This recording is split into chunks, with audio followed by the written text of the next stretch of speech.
Assalamualaikum warahmatullahi wabarakatuh. Salam sejahtera bagi kita semuanya. Om Swastiastu, Namo Buddhaya, salam kebajikan. Teman-teman semuanya, di dalam video kali ini kita akan membahas mengenai tema moderasi beragama sebagai acuan dan pembelajaran untuk menghadapi ujian seleksi nanti. Semoga video ini bermanfaat bagi kita semuanya. Latihan soal 1. 1. Seorang pegawai ASN Kementerian Agama menghadapi situasi konflik antar agama di daerahnya. Dalam upaya menerapkan prinsip moderasi beragama, langkah paling tepat yang harus diambil adalah A. Memihak kelompok mayoritas untuk menjaga stabilitas. B. Memprioritaskan dialog dan mediasi antar pihak yang berkonflik. C. Menerapkan sanksi tegas pada kelompok minoritas yang dianggap memicu konflik. D. Membiarkan konflik berlangsung untuk menguji ketahanan sosial masyarakat. E. Meminta bantuan militer untuk menekan kelompok-kelompok yang bertikai. Jawaban yang tepat adalah B. Pembahasan dari pertanyaan di atas yaitu, bahwa prinsip moderasi beragama menekankan pada dialog, mediasi, dan pendekatan non-kekerasan dalam menyelesaikan konflik. Opsi B paling sesuai dengan prinsip ini, sedangkan opsi lain cenderung memperparah konflik atau tidak sejalan dengan nilai-nilai moderasi beragama. 2. Dalam konteks Indonesia, implementasi moderasi beragama seringkali menghadapi tantangan dari kelompok-kelompok ekstremis. Pegawai ASN Kementerian Agama yang bertugas di bidang pembinaan kerukunan umat beragama harus mampu mengidentifikasi ciri-ciri paham ekstremisme. Manakah dari pernyataan berikut yang bukan merupakan karakteristik paham ekstremisme dalam beragama? A. Klaim kebenaran tunggal dan penyesatan kelompok lain. B. Sikap radikal dan intoleran terhadap perbedaan. C. Penafsiran literal terhadap teks-teks keagamaan. D. Keterbukaan terhadap ilmu pengetahuan dan teknologi modern. E. Penolakan terhadap pluralisme dan demokrasi. Jawaban yang tepat adalah D. Pembahasan dari pertanyaan di atas yaitu, bahwa karakteristik paham ekstremisme umumnya ditandai dengan sikap tertutup, intoleran, dan penolakan terhadap perbedaan. Opsi D menunjukkan sikap terbuka terhadap kemajuan, yang bertentangan dengan ciri-ciri ekstremisme. Opsi lain merupakan indikator umum paham ekstremis yang perlu diwaspadai. 3. Pegawai ASN Kementerian Agama sedang merancang program pelatihan moderasi beragama untuk tokoh masyarakat. Dalam menjelaskan landasan filosofis moderasi beragama, konsep yang paling relevan untuk digunakan adalah A. Utilitarianisme, mengutamakan kebahagiaan terbesar untuk jumlah terbesar. B. Nihilisme, penolakan terhadap semua nilai moral dan religius. C. Eksistensialisme, kebebasan individu sebagai nilai tertinggi. D. Relativisme moral, tidak ada kebenaran absolut dalam etika. E. Wasatiyah, jalan tengah dan keseimbangan dalam beragama. Jawaban yang tepat adalah E. Pembahasan dari pertanyaan di atas yaitu, bahwa konsep wasatiyah atau jalan tengah merupakan inti dari filosofi moderasi beragama dalam Islam, yang relevan dengan konteks Indonesia. Konsep ini menekankan keseimbangan dan menghindari ekstremisme, berbeda dengan pilihan lain yang kurang sesuai atau bahkan bertentangan dengan prinsip moderasi beragama. 4. Seorang pegawai ASN Kementerian Agama diminta memberikan presentasi tentang moderasi beragama dalam konteks Indonesia. Manakah dari pernyataan berikut yang paling akurat menggambarkan moderasi beragama di Indonesia? A. Penghapusan semua bentuk ekspresi keagamaan di ruang publik. B. Penyeragaman praktik keagamaan untuk menciptakan harmoni nasional. C. Penguatan identitas keagamaan mayoritas sebagai identitas nasional.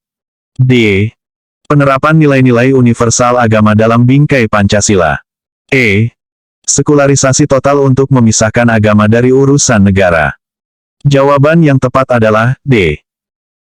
Pembahasan dari pertanyaan di atas yaitu, bahwa moderasi beragama di Indonesia tidak bermaksud menghapus atau menyeragamkan ekspresi keagamaan, melainkan menerapkan nilai-nilai universal agama dalam konteks kenegaraan Indonesia yang berdasarkan Pancasila. Opsi D paling tepat menggambarkan hal ini, sementara opsi lain cenderung ekstrim atau tidak sesuai dengan konsep moderasi beragama di Indonesia.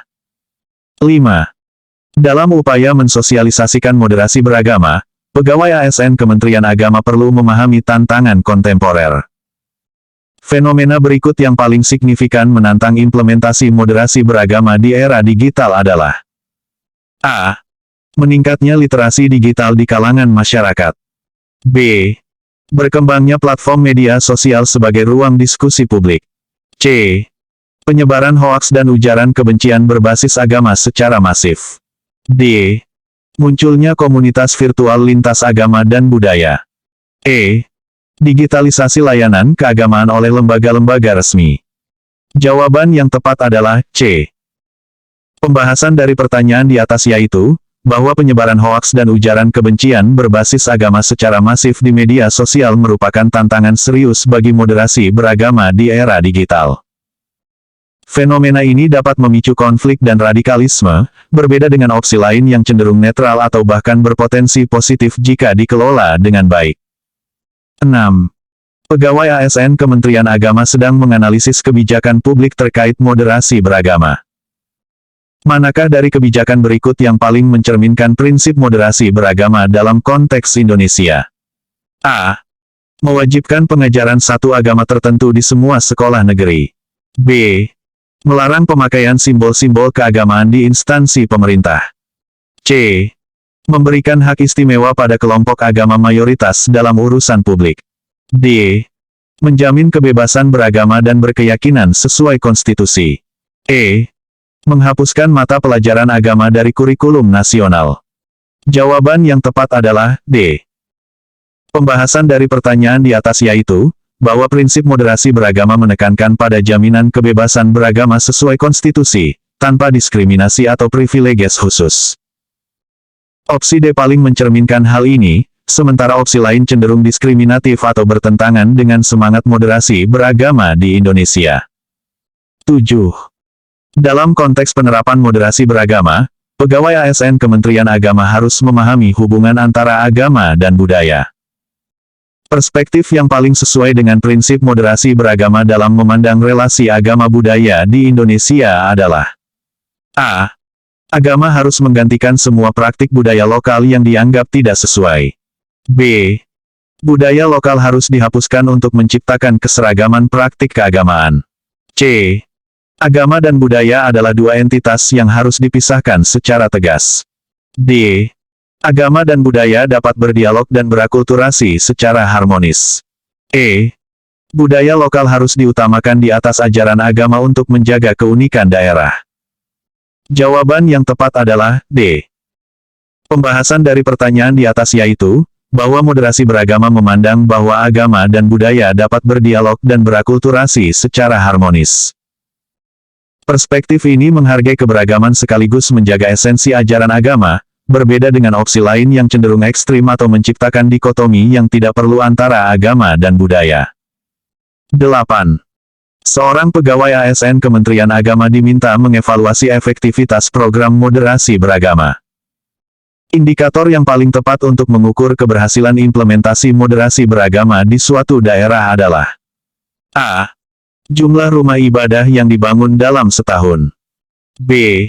Persentase penganut agama mayoritas di daerah tersebut. C. Frekuensi kegiatan dialog antar iman dan kerjasama lintas agama. D. Besaran anggaran pemerintah untuk kegiatan keagamaan. E. Jumlah peraturan daerah yang mengadopsi hukum agama tertentu. Jawaban yang tepat adalah C. Pembahasan dari pertanyaan di atas yaitu, bahwa frekuensi kegiatan dialog antar iman dan kerjasama lintas agama merupakan indikator yang paling mencerminkan semangat moderasi beragama, karena menunjukkan adanya interaksi positif dan pemahaman mutual antar pemeluk agama. Indikator lain kurang relevan atau bahkan bisa kontraproduktif jika dijadikan ukuran keberhasilan moderasi beragama. 9. Dalam upaya memperkuat landasan teologis moderasi beragama, pegawai ASN Kementerian Agama perlu memahami berbagai interpretasi teks keagamaan. Pendekatan penafsiran yang paling sejalan dengan prinsip moderasi beragama adalah: A. Tafsir literal yang mengutamakan makna harfiah teks.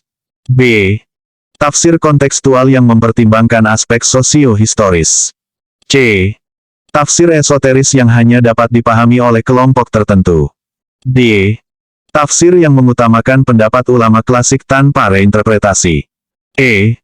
Tafsir yang menolak semua bentuk ijtihad kontemporer. Jawaban yang tepat adalah B. Pembahasan dari pertanyaan di atas yaitu, bahwa pendekatan tafsir kontekstual yang mempertimbangkan aspek sosio-historis paling sejalan dengan prinsip moderasi beragama.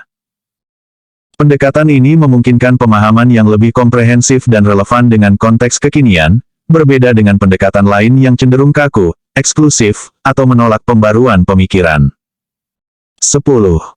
Pegawai ASN Kementerian Agama sedang menganalisis kebijakan pendidikan agama di sekolah dalam kerangka moderasi beragama. Manakah dari pendekatan berikut yang paling mendukung terwujudnya moderasi beragama di lingkungan pendidikan? A. Mewajibkan siswa mempelajari agama yang dianut mayoritas masyarakat setempat. B. Menghapuskan pendidikan agama dan menggantinya dengan pendidikan moral universal. C. Memisahkan siswa berdasarkan agama dalam semua kegiatan sekolah. D. Mengintegrasikan nilai-nilai moderasi beragama dalam kurikulum pendidikan agama. E. Melarang segala bentuk ekspresi keagamaan di lingkungan sekolah. Jawaban yang tepat adalah D. Pembahasan dari pertanyaan di atas yaitu, bahwa mengintegrasikan nilai-nilai moderasi beragama dalam kurikulum pendidikan agama merupakan pendekatan yang paling mendukung terwujudnya moderasi beragama di lingkungan pendidikan.